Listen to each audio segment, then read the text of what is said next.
The lead metagame from Generation 1 to 9 has a very long and complicated history. From the days of no team preview to now, it still continues to be an integral part of competitive singles. I'm going to be talking about mainly what I've considered the most important things. Generation 1. Jynx does indeed have a few good traits, including a good stab typing for the time of Psychic and Ice. Having stabbed Blizzard and Psychics under her belt definitely doesn't hurt, but the reason she's particularly valuable as a lead is because of her access to Lovely Kiss, and at this point, Hypnosis/Sleeper leads, they're particularly common in RBY actually. Additionally to that, the access to those 2-stab moves make her a great option against the other potential leads, like Gengar and Exeggutor, which we can get into later. However, it's very hit or miss, literally, because while she is mostly chosen for this, her lack of bulk makes her really susceptible to just about literally everything. She's also the second fastest sleeper, which means that it is erased against Gengar surprise. She can be very easy to put out of commission. And remember, you're putting all of this faith on a move that's 75% accuracy. Speaking of Gengar, he's also very popular as a lead, for the same reason as Jynx, except his move of choice is Hypnosis. Obviously, it's probably the most popular lead, because it is arguably the best at this role. It has a good matchup against the normal types of the tier. It's really the only valuable ghost type. With all of those body slams and explosions being thrown around, it is very valuable, and it can actually reliably use that move itself. Even with just a 65% attack stat, it can still put a lot of Pokemon out of commission via an explosion. It's the only way that a special attacker like him could break through a wall like Chansey. Plus, its access to Thunderbolt gives him a very easy way to deal with the popular water types of the tier, like Slowbro and Starmie. Its typing can be good defensively, like I said, as it grants him immunity to normal type moves, but offensively, it's pretty terrible for the generation. It only gets access to Nightshade, and Poison is not a very good offensive typing in RBY, it is simply not relevant. Similar to Jynx, it's very frail, but its higher special attack stat makes it more menacing than Jynx. Alakazam is sort of similar to Gengar, in the sense it's a fast Pokemon that gets access to a status move, that move being Thunder Wave, not Hypnosis. It is probably the most inconvenient status condition in RBY, to be completely honest. Sleeping your opponent may be a lot more effective a lot faster. It's also not a guaranteed hit. Thunder Wave is a lot more safe. It's also able to outspeed literally every single sleeper in the tier, including Gengar. And using a paralysis on a Gengar, being able to cut his speed and potentially avoid being slept is very valuable. It is the strongest psychic type available in RBY, and its impressive special attack stat makes him the most sensible thing to use. It's actually so high that the best thing you can do against an Alakazam is send in a physical attacker, which means that it's great at pressuring opponents out of their lead. And although doesn't have a good secondary typing, it doesn't really need one. Psychic types are so good in RBY, and unlike the other psychic types of the tier, like Starmie or Slowbro, it doesn't get hit with super effective damage from all of the common Thunders and Thunderbolts being thrown around. And he doesn't need to be worried about any super effective Blizzards like other psychic types like Exeggutor. And as for the physical attackers of the tier, while they are common like Tauros, they are usually left to be like late game sweepers to clean up the match. So although Gengar is the best sleeping lead of the RBY metagame, I would say that Alakazam is the most sensible and important one. It's a very threatening lead, and apart from other Alakazams who might want to Thunder Wave it, nothing is gonna outspeed it. Exeggutor is probably one of the best mixed attackers of the tier, his move of choice being Sleep Powder. Exeggutor is a very threatening Pokemon. It has a good stab typing and can dish out powerful double edges and explosions. This is one of the reasons that he's often regarded as one of the best Pokemon in RBY. Its access to Sleep Powder makes him pretty much an automatic candidate for the role as a lead, but it's missing a pivotal attribute, which is a decent speed stat. Even with the lower power level of Generation 1, Jynx's speed stat wasn't optimal, but it was passable, but Exeggutor is really pushing it. It's because of his good stab typing and strong psychics and Sleep Powder that he's considered for the role. But personally, I feel that he's better off to be left as a late game sweeper or a mixed attacker. Its double edges and psychics are threatening enough as it is. As a lead, while it can be effective, it's not safe, and you're better off using another lead like Alakazam, Gengar, or even Jynx. Next is Starmie. Like Alakazam, it is a fast psychic type with access to Thunder Wave and Recover. So, like him, it can outspeed lots of other threats. But Alakazam is faster, so it doesn't really seem like there's much of a reason you would choose it over Ala. And it's true, offensively, Alakazam has a higher speed and special stat. However, Alakazam is incredibly frail. Starmie can actually tank several hits, and it doesn't go down as easily. I wanted to mention it because although it can be used as a lead, getting outsped in RBY if you're going to have the first team slot is not good. While it does have strong psychic types, it can't spam Blizzard against Exeggutor. This is why it works out better as an all-out attacker to leave in the back, in my opinion. It's an extremely sturdy Pokemon who can take hits, and even prefers taking a paralysis since it means that it won't get slept. Next, we're on to Generation 2, Cloyster. Cloyster is a very common lead, mostly because of its capacity to use spikes. Not only that, but it's great for roll compression. It also has access to rapid spin. That plus its huge 180 base defense stat. It is not easy to get off the field. However, unlike all of the other spikers and rapid spinners, it's the one that can most easily switch between defense and offense, thanks to its strong surfs and explosions. That's mainly what it has over the other spikers. The only way Fortrix can actually apply immediate pressure is by exploding, which is really drastic. Between him and the other spinners in the tier, it's far bulkier, especially when comparing it to a Pokemon like Starmie. While it doesn't get reliable recovery via leftovers and its huge defense stats, it is really easy for him to gradually gain that HP back while he's on the field. Next is Zapdos. Zapdos was a promising lead in Generation 2OU, not because he had access to Hypnosis, Spikes, or Rapid Spin, but because of how menacing he was, especially to other Cloysters. Zapdos' huge special attack stat made him terrifying to anyone who was a special wall. Not only that, but hidden power was introduced in this generation, which meant that now he had perfect coverage, as he was able to hit ground types. Its newly earned Rest Talk sets made him incredibly hard to get off the field, since he was now practically impossible to cripple him via Toxic. Although, of course, he couldn't set up spikes immediately if you were using him as a lead, which is why he was often used as a special tank who could take advantage of the chip damage from spikes. He was mainly just used to ward off Cloyster leads, since he was an incredibly menacing Pokemon. Next is Raikou. Raikou was not the most common lead, as he was mostly used as a phaser, similar to Zapdos actually. Its high special attack and speed, plus coverage via the hidden powers, made him pretty terrifying as well as him having a very commonly spammed move in GSC via Roar. It was a very common way to get rid of setup sweepers. Similarly to Zapdos, he was also good at scaring off Cloyster leads. Although he wasn't quite as strong as Zapdos, it is faster and it has access to Reflect, which Zapdos cannot run. In general, after Snorlax, the electric types are some of the best Pokemon in GSCOU, but people will often choose Zapdos because it hits harder, and he's immune to Spikes damage. But he can still use Bulk to set up Reflect and to mitigate the damage of physical attackers and sweepers, so it makes it easier for him and his teammates to switch back in. But again, he gets outdone by Zapdos, most notably because unlike Zapdos, he cannot do significant damage to Snorlax. Next is Nidoking. Nidoking has a bit of a nostalgic reason for being a lead in GSCOU, which is that he gets Lovely Kiss. A sleeper lead is far riskier, since 75% and a lot more inaccurate. However, Nidoking's immunities to the electric types grants him some spots as a lead because of how common they are. While he does have a weakness to both Cloyster stab typings, he can't really threaten Zapdos in a major way, since it takes him at least 3 Ice Beams to Oko, but does have Thunder and Thunderbolt for Cloyster. However, he is completely walled by Snorlax, the most common Pokemon in GSCOU, which is not good, because Snorlax can take a Lovely Kiss and still eat any special attacks that Nidoking throws at it. And while Lovely Kiss is great for giving you momentum, if it actually lands, it's taking up a move spot that you could potentially use a Fire Blast for, or one of the hidden powers for. It leaves him much more vulnerable to other Pokemon. Offensively, he isn't exactly the most threatening Pokemon either around, since his defenses aren't anything breathtaking either. Generation 3.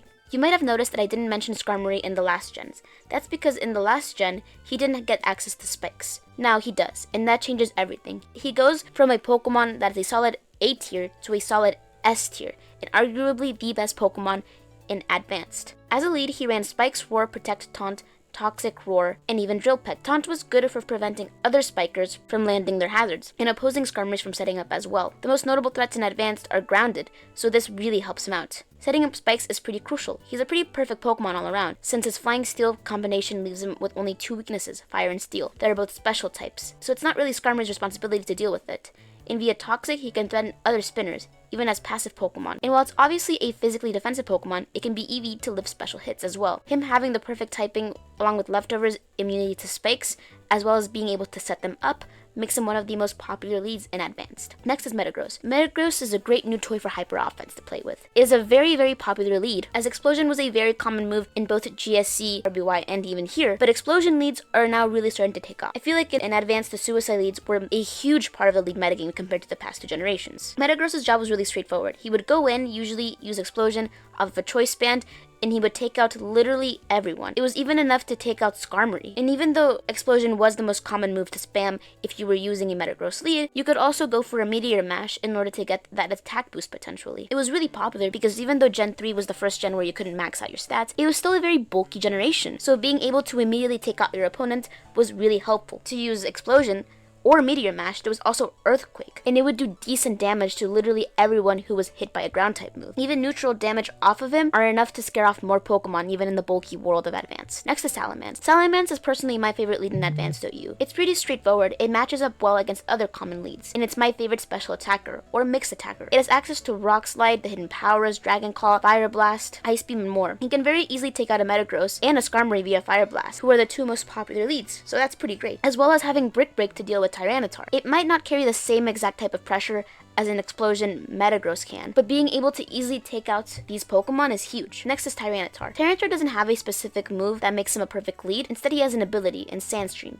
In Generation 3, abilities were introduced, so being able to immediately set up chip damage is huge, especially because at this point, weather is infinite. That doesn't get removed until Generation 6. That alone is a great reason for having him as a lead. Set-wise, there are two main popular sets for him. One was the Dragon Dance set, which usually featured a Lunberry, or a Choice Banded set for some immediate power. Due to its split typing, though, in Dark and Rock, and the special split not being introduced yet, Tyranitar was one of the most common special attackers in the tier. You may not be able to set up hazards by using him, but having Sandstorm is just as pivotal. And via moves like Fire Blast, he could also threaten common leads like Skarmory. Next is Smeargle. Smeargle was not exactly the most common Pokemon to use as a lead, but due to his versatility and unpredictability, he was very much a possibility. He could definitely be an effective lead, it was just very, very hit or miss. There were so many sets that you could run off of him, but one of the most popular ones is Spore and Perish set. It was a pretty predictable set, but it was really annoying to deal with. The most common set to run, though, as a lead was arguably, besides the Spore one, was the Baton Pass sets. Also, his access to Belly Drum and Substitute were great for setting up teammates. You could run an infinite amount of sets, like I said. It really was just a matter of if you want to take the risk or not, since he was very reliant on a Focus Sash. In the world of Advanced, where there were so many reliable and popular leads, Smeargle was not the most popular, but because he was so significant and also kind of funny, I wanted to mention him. Next is Generation 4. Azelf, I would say, is the most common lead in Generation 4 OU. He has most of what you could ask for as an explosion lead. A self-destructive move, a speed stat that outspeeds most of the metagame, and stealth rocks for some chip damage, among more. Besides that, he has access to Thunder Wave, U-Turn, and Psychic for a strong stat move, and Fire Blast to deal with other common Pokemon. He has pretty much every attribute to give you a strong momentum in the early game. And via U-Turn, you can come back if you need him, so he's not necessarily limited as an explosion lead, but he can. He also has Taunt to cripple other leads and prevent them from setting up hazards. He's an extremely adaptable lead, and he has some of the most diverse EV spreads in the modern DPPOU metagame. An explosion off of him, depending on the spread, can echo pretty much every single rapid spin in the tier, to avoid the hazards that he set up being cleared up. Next is Bronzong. Bronzong is probably the second common most lead in the DPPOU metagame.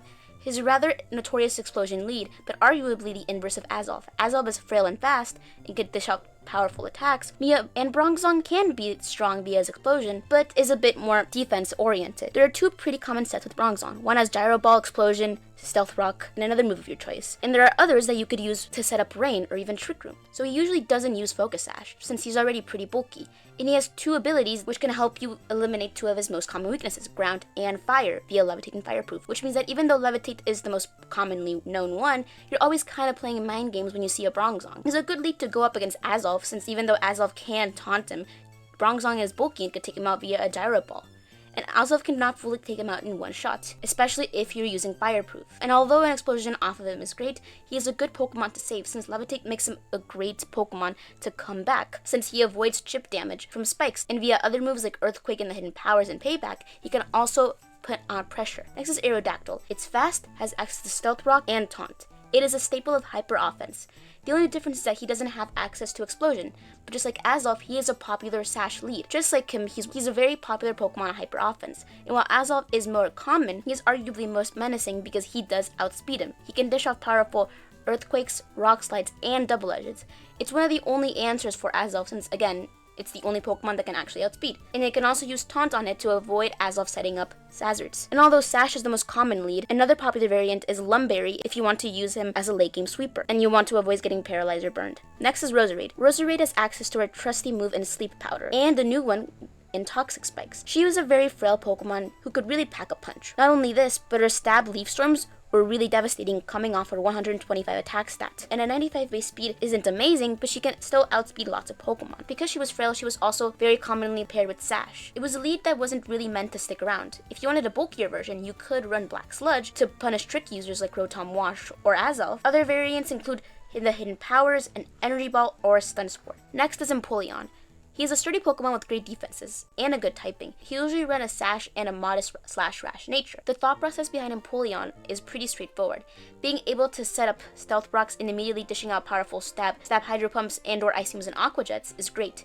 Even though you're using a mainly hyper offense version of him, he is a good lead because his stats are really well rounded, and with this great defensive typing, it offers resistances to some of DPP's OU's most common attacks, like Dragon, Water, Psychic, Ice, Steel, Dark, and Rock, which makes him a perfect Pokemon to go up against Tyranitar. Overall, he is a really great Pokemon. Next is Generation 5. Generation 5 brought a team preview, which kind of slowly killed, quote-unquote, the lead metagame as we know it, or at least greatly diminished the importance of it, although this wasn't completely evident in my opinion at first because of Weather Wars, which obviously imply a weather setter. First off, Politoed. Drizzle was an ability that was introduced in Generation 3, however it was unique to Kyogre until Generation 5, when Politoed was introduced, the only other Drizzle Pokemon that was OU legal, and therefore the only possible lead for rain teams, literally 100% of the time. Politoed was unlike lots of her past leads. He needed to stick around, because yes, while rain was infinite, there were other Pokemon that could set up other weathers, so you needed him in the back. So we would usually run a more defensive spread. His ability brings out the best of his fellow Pokemon like Tentacruel, Keldeo, Starmie, and Thundurus, so it's vital to keep him alive. Obviously that means that his biggest weakness is the fact that he's kind of frail and generally kind of meh, so you needed his teammates to help him stick around. Next is Tyranitar. Tyranitar has not stopped being a prominent Pokemon since its introduction, and now it's back. Not that it was ever gone. It's a popular lead mostly because, not just because of sand teams, but mostly because Tyranitar is very menacing and has access to hazards, so why not use him? To be fair, he wasn't necessarily the most popular lead, but I did want to mention because he was a very popular Pokemon in general. Arguably the best Pokemon in Gen 5 OU, so I didn't want to straight up ignore Tyranitar as a lead. But from there, it's really open to pretty much any set that you want. Tyranitar's common sets include Choice Scarf, Choice Band, Lumberry, mixed attacking ones, Leftovers, etc. Or you could invest fully in his physical attack spread. It was pretty much whatever you wanted. There were unlimited combinations as to what he could do. Tyranitar isn't a lead specifically just for sand teams, but he can be a lead in general. Next is Ninetales. There's really only one reason you would want to use Ninetales as your lead, and that's obviously for a Sunsetter. But because of the chlorophyll nerfs, it really is not a popular team structure anymore in Gen 5. It's really gimmicky. The only reason I wanted to mention it is because it was a thing at one point. There were popular fire types introduced, like Volcarona, but they very simply didn't need Sun teams to be successful. They were unreliable and Rain was just much more popular. Next is Gliscor. Gliscor was a really amazing Pokemon in Gen 4 OU, but he got a huge new boost via Poison Heal this gen. As a lead, it will almost always run Protect, getting his item knocked off. He will also use Knockoff, Stealth Rock, and U-Turn. He has great versatility as a lead, and he'll usually go for bulkier sets. This is a Pokemon you can get a lot of value on because he will quickly heal off damage from hazards and pretty much everything. There were more offensive sets like Swords Dance Facade sets, but as a lead you probably wanted a bulkier one to make sure that he could come back. Next is Landorus. Landorus is a lot like Tyranitar and Gliscor in the sense that it's incredibly versatile, except I would say that Landorus is definitely the best out of these three mons, having access to Stealth Rock, U-Turn, and is a better special attacker. Hidden powers were a common thing to run on him, and Landorus is incredibly menacing, as the most common variant Scarf Lando was great defensively and offensively. His strong U-turns allowed you to pivot out to other Pokemon, while his offensive spreads are the most common. Bulkier ones include Leftovers and Rocky Helmet to punish physical attackers. Next is Hippowdon. While the most common Gen 5 weather was Politoed, because rain teams are definitely much more common, he is by far the most durable and bulky setter at 108 HP and 118 defenses, allowing him to stay on the field for a very long time, especially when taking into account Leftovers and reliable recovery. Even though Rain was more popular, he was a much better Pokemon compared to Politoed, because Politoed was only used on Rain, versus you could very much use Hippowdon for non-weather teams, and he was used for non-weather teams. He would run Rocky Helmet to punish opposing Garchomps or other physical attackers that would try to break through him, and he can take Swords Dance boosted attacks from some of these scariest attackers in the tier, like Excadrill or even Terrakion. His bulk was great, and you could even run specially defensive sets to take attacks from both types of attacks. He works great on bulky teams to give the stronger Pokemon, to give your all-out attackers some good support, and he works well with utility mons as well as Skarmory and Ferrothorn to annoy your opponent. Next is Generation 6. Gen 6 is really when we saw more of the lead metagame not being as important. There were still popular leads, but now I think you could see that it was really going away. People genuinely prefer Pokemon because of Team Preview that can set up hazards, sure, but can allow for other functions as well. Gone are the leads of explosion leads being very, very common. Because you can now see what your opponent has and weather isn't as popular, there are less Pokemon that you have on your team as a dedicated lead, and more Pokemon that you can use as a lead but have other roles as well. Azoth. Now that weather was no longer a thing, Azoth is back to it being a bit more popular. He's basically doing what he did before in Generation 4. He is still a good hyper offense lead. However, Explosion got nerfed the last generation. This didn't mean that Explosion just stopped being used overall, but the nerf was significant, so yeah, it was rare for him to run this move. Azoth was pretty much still up to all of his Gen 4 endeavors. He was fast, can set up Stealth Rock, has Taunt, etc., Psychic Stab, and a Focus Sash. There's really not much else to say. I would like to say this is the last generation that he will be OU although, and I think you can attribute this, yes, in part to power creep, but also to the fact that he was being mostly used as a lead, and Team Preview really put a damper on him. Team Preview really made it hard for him to be used with the same consistency as he was in his debut generation. Next is Landorus. Landorus was a popular lead in Generation 5, and that can still be said for Gen 6. Stealth Rock, U-Turn, Taunt, Toxic, and Earthquake, and Defog were all pretty common and pretty much staples on specifically lead Landorus. It's still menacing defensively and offensively, and he will be for a very long time. His role is not limited to a lead, but to pretty much anything you want. Galvantula. Galvantula was not a super common lead at all, but Sticky Web was a move and it was really important, so I wanted to introduce it. Practically no Pokemon had Sticky Web. Galvantula was one of the only Pokemon to have access to it. He had a good speed tier, access to strong thunders, and again, no one else had Sticky Web. However, overall, because of the high power level of Generation 6, Galvantula wasn't as common as you would think. Next is Mew.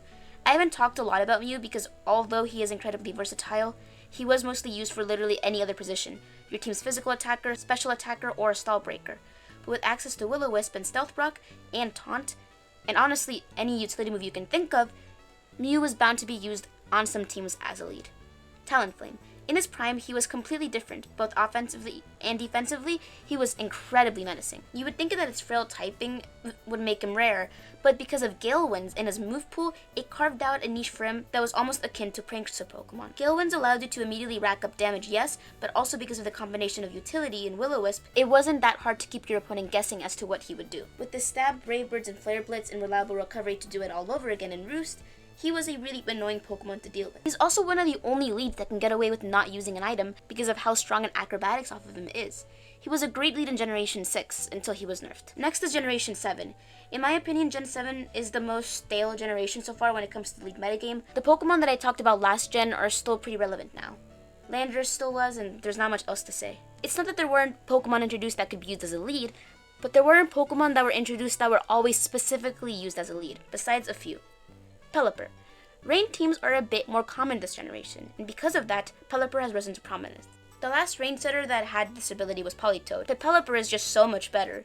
He has reliable recovery, Roost, Stab Hurricanes. There was no reason for Politoed to be used, which is reflected in the fact that he fell all the way to ZU. Rain teams weren't the most common types of teams to see, but they were more popular than Sun, and he was the go-to one. Next is Ribombee. Ribombee is the best new Sticky Web user in the tier. She has a good typing and part to being part fairy, a very high speed tier, Quiver Dance, and a good stab move in Moon Blast. She, like pretty much every single Sticky Web lead, will go with Focus Sash. And while this is all great, she still really isn't as popular as you would think a Sticky Web user is. Since like Galvantula, she's pretty frail, and players usually still prefer using leads that can last a while. Alola Ninetale is probably the most notable lead of this generation. She has a good speed stat, a great stab typing in Ice and Fairy, and obviously the ability to summon both Hail and Aurora Veil. This is the first Pokemon since Generation 4, in my opinion, that actually feels like the leads of the older gens, as well as having Hypnosis. She even has Hypnosis, which isn't the most reliable, but it is good to annoy your opponent. Next is Generation 8. The generation in this lead metagame was even less interesting, to be honest. With the past leads, same as Generation 7, the leads of the past were still relevant now. But there are a few new things to talk about. Really only two. Starting with Grimmsnarl. Grimmsnarl is really annoying. With an amazing typing of Dark and Fairy and an ability like Prankster, he was bound to be used. He has access to Reflect, Play Rough, Taunt, and pretty much any utility move that you could ask of a Prankster Pokemon besides Will-O-Wisp. You would think because of this that he would be ranked very highly, but it's actually ranked NU because it was kind of a niche pick. You would see Grimmsnarl being used more in Ubers in the future, but that is not for a while. Next is Haydunn, is in a similar situation to Grimmsnarl. It's usually used as a dedicated lead Pokemon because of Magic Bounce, but because of its lackluster offensive stats, it can make it hard for you to gain momentum off of her. And although her part fairy typing is good, that's pretty easy due to in part that even though it has good defensive stats, its HP stat is pretty low, which is never good for a defensive Pokemon. It's also crazy slow, which makes her a popular setter for Trick Room teams. However, Trick Room teams in general are not very reliable and popular. When it comes to Magic Bounce, she is the best Pokemon you have, but still not great. Next is Generation 9. The thing that I said in the past about the lead metagame being less concrete is still true. People still now prefer Pokemon that can be useful in the long run, as we see common quote-unquote leads being just strong Pokemon who have U-turn that can pivot out to a stronger Pokemon without ever the intention of setting up hazards, like Meowscarada. But because Gen 9 is so hyper-offense oriented, there are some leads that are reminiscent of the older generations. Glimmora. Glimmora is one of the most popular hyper-offense leads in Gen 4 OU. It's pretty straightforward. He's one of the only Pokemon that runs purely Focus Sash, and really enjoys to punish physical Pokemon who try to attack it via toxic debris. So it can set up hazards without even technically trying. It also has access to Stealth Rocks, and of course its signature move, Mortal Spin. Hisuian Samurott. Although like Glimmora, it's a strong Pokemon that can majorly cause damage via Ceaseless Edge, its favorite stab move. It sets up hazards and has a decent base power. It's the perfect dream for hyper offense. It also has Aqua Jet, Razor Shell, Taunt, Encore, and Knockoff. It's a Pokemon that is very much carried by its move pool and its typing. Next is Araquanid. Araquanid is a Pokemon that rather recently rose to the OU tier. Stat-wise and typing-wise, there's not a lot to look at first you would think. But Gen 9 OU has slowly gotten more hyper-offense oriented like I've been mentioning, and Sticky Web and Water Bubble to absorb Will-O-Wisp is really great, along with Endeavor. Araquanid's prominence is a result of Gen 9 OU changing meta. At the beginning of Gen 9 OU, you would not have seen him anywhere. Now it's slowly finding a place in more and more teams. It's now more useful than ever. It's not a Pokemon that's meant to last forever. Mostly just cause major damage. And it's one of those rare leads that doesn't really use Focus Sash. It can, but most notably it will use Custom Berry. Because of its low speed tier, you would think that it would make more sense to use something like Ribombee. But Custom Berry basically guarantees that extra bit of damage, versus other Sticky Web users like Ribombee would need to set up via Quiver Dance to actually be menacing. But he can do that and has decent bulk off of a special attack stat. That's all for right now. The late metagame has a very long and complicated history from Generation 1 to 9. There's a lot of Pokemon that I didn't mention, so please comment that below if you will. Thank you for watching.